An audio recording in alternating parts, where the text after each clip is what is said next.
Hello दोस्तों, कैसे हो आप। स्वागत है आप सभी का इस मोस्ट इम्पोर्टेंट वीडियो में। और आज हम बात करेंगे वीडियो में कुछ पॉजिटिव थॉट्स के बारे में।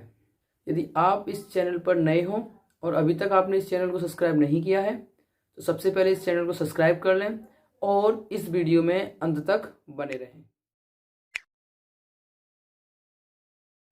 तो इस वीडियो को स्टार्ट करते हैं एक कहानी के साथ, और यह कहानी है गुरु नानक देव और उनके कुछ शिष्यों की। जब गुरु नानक देव अपने शिष्यों के साथ यात्रा कर रहे थे तो यात्रा के दौरान शाम के समय वो एक गांव में पहुंचते हैं। गांव के बाहर एक पेड़ के नीचे वो अपना डेरा डाल लेते हैं, लेकिन उस गांव के लोग ना ही उनका स्वागत करने के लिए आए, ना ही उनके खाने की व्यवस्था की। जब सुबह होता है तो गुरु नानक देव वहां से चलते हैं तो लोग, उस गांव के लोग उन्हें बुरा भला कहते हैं, लेकिन फिर भी गुरु नानक देव उनको आशीर्वाद देते हैं और कहते हैं कि ये गांव जैसा है वैसा ही बना रहे, यानी इस गांव के लोग यहीं बने रहें। ऐसा कहकर वो वहां से चल देते हैं। चलते चलते शाम हो जाती है और वह एक दूसरे गांव के पास पहुंचते हैं। लेकिन गांव वालों को जैसे ही पता पड़ता है कि गुरु नानक देव जी आ रहे हैं तो गांव वाले उनका स्वागत करते हैं, उनके रहने का प्रबंध करते हैं और उनके रात्रि के भोजन की व्यवस्था करते हैं। जब सुबह होता है तो गुरु नानक देव चलने को तैयार होते हैं तो गांव वाले उन्हें प्रणाम करते हैं और उनका आशीर्वाद ग्रहण करते हैं। तो गुरु नानक देव भी उन्हें आशीर्वाद देते हैं और कहते हैं तो इस गांव के लोग बिगड़ जाएं और दूर दूर फैल जाएं। जब वह आशीर्वाद देकर आगे बढ़ते हैं तो रास्ते में उनका एक शिष्य उनसे पूछता है, जिसका नाम मर्दाना है। तो वह पूछता है कि गुरुदेव कहते हैं कि बोलो क्या बात है। जब हम पहले गांव में पहुंचे थे तो उस गांव के लोगों ने हमारा आदर सत्कार नहीं किया था, हमारे रात्रि के भोजन का प्रबंध नहीं किया था, लेकिन फिर भी आपने उन्हें आशीर्वाद में कहा कि यह गांव जैसा है वैसा ही बना रहे और इस गांव के लोग यहीं पर बने रहें।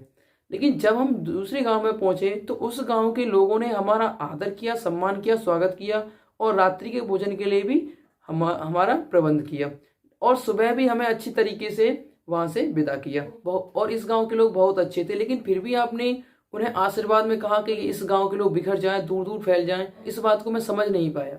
तो गुरु नानक देव जी बड़े ही सरल शब्दों में उत्तर देते हैं और कहते हैं कि सुनो, जब हम पहले गांव में पहुंचे थे उस गांव के लोगों ने हमारा आदर सत्कार नहीं किया था और रात्रि के भोजन का प्रबंध नहीं किया था, क्योंकि वे लोग अतिथियों का सम्मान करना नहीं जानते थे और उन लोगों की सोच अच्छी नहीं थी। तो मैंने इसलिए कहा था कि उस गांव के लोग जैसे हैं वैसे ही वहीं बने रहें। अगर वे लोग दूर दूर तक फैल जाएंगे तो उनके साथ जो उनकी गलत सोच है वो उसका भी विस्तार होगा, वो भी फैल जाएगी। जब हम दूसरे गांव में पहुंचे तो वहां के लोगों ने हमारा स्वागत किया था, हमारे रहने की व्यवस्था की और रात्रि के भोजन का प्रबंध किया था। जब हम वहां से सुबह निकले तो उन्होंने हमें विदा भी किया था। तो इस गांव के लोगों की जो विचारधारा थी, जो सोच थी, बहुत अच्छी थी और इस गांव के लोग बहुत अच्छे थे। तो मैंने इसलिए कह दिया कि ये लोग बिखर जाएं, यानी कि ये लोग दूर दूर फैल जाएं, ताकि वो अपनी अच्छी सोच से दूर दूर तक अपनी अच्छाइयाँ फैलाएं और भारत में अच्छाई को बढ़ावा दें। तो इस कहानी से हमने क्या सीखा? तो इस कहानी से हमने सीखा कि बुराइयों को बढ़ने से रोकना चाहिए और अच्छाइयों को बढ़ावा देना चाहिए। हमें छोटे हो या बड़े सभी से प्यार से बोलना चाहिए और सम्मानजनक शब्दों का प्रयोग करना चाहिए। अच्छे अच्छे कार्य करने चाहिए, अपना और अपने परिवार का नाम रोशन करना चाहिए। आवश्यकता पड़ने पर गरीब, निसहाय और देश की सेवा करनी चाहिए। किसी को भी गलत सलाह और गलत रास्ता नहीं बताना चाहिए। तो यदि आप उनको सही रास्ता नहीं बता सकते हैं तो उनको भटकाओ भी मत, यानी कि उनको गलत रास्ता भी नहीं बताओ। हमें अपनी बुराइयों को त्याग कर देश का एक अच्छा नागरिक बनकर परिवार, समाज और देश के लिए अच्छे कार्य करने चाहिए। अच्छी सोच और उच्च विचार, चलो मिलकर हो जाएं तैयार।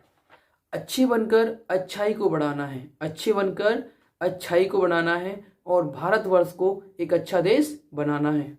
अच्छी सोच और उच्च विचार रखेगा इंडिया, तभी तो विकास करेगा इंडिया। जय भारत, जय हिंद।